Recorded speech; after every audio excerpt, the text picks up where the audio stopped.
Captain Vijayakanth பிறந்தநாளையொட்டி captain Prabhakaran படத்தை பார்க்க வந்த தொண்டர்களுக்கு விஜயகாந்த் புகைப்படம் மற்றும் இனிப்பு வழங்கி வரவேற்ற தேமுதிக நிர்வாகிகள்.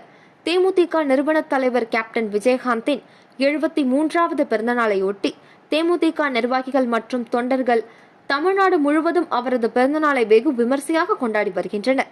இதன் ஒரு பகுதியாக கள்ளக்குறிச்சி மாவட்டம் திருக்கோவிலூர் நகர் பகுதியில் உள்ள திரையரங்கம் ஒன்றில் கேப்டன் விஜயகாந்த் நடித்த கேப்டன் பிரபாகரன் படத்தினை பார்க்க வந்த 100க்கும் மேற்பட்ட பொதுமக்கள் மற்றும் தேமுதிக தொண்டர்களுக்கு திருக்கோவிலூர் ஒன்றிய செயலாளர் காமராஜ் உள்ளிட்ட தேமுதிக நிர்வாகிகள் விஜயகாந்தின் லாமினேஷன் செய்யப்பட்ட புகைப்படத்தினையும் இனிப்புகளை வழங்கி கேப்டன் வாழ்க, கேப்டன் புகழ் ஓங்குக என முழக்கமிட்டு தங்களது மகிழ்ச்சியை வெளிப்படுத்தினர்.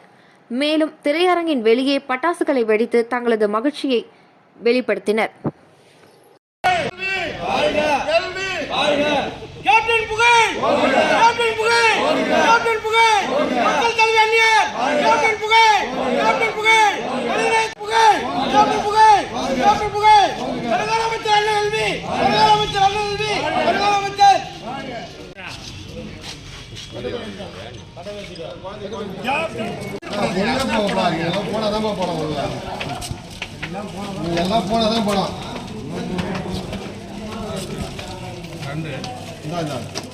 அங்க பாரு, அங்க பாரு, வீடியோ எடுக்கணும், வீடியோல பாரு, அங்க பாரு, அங்க பாரு, கேப்டன் புகழ், கேப்டன் அங்க பாரு,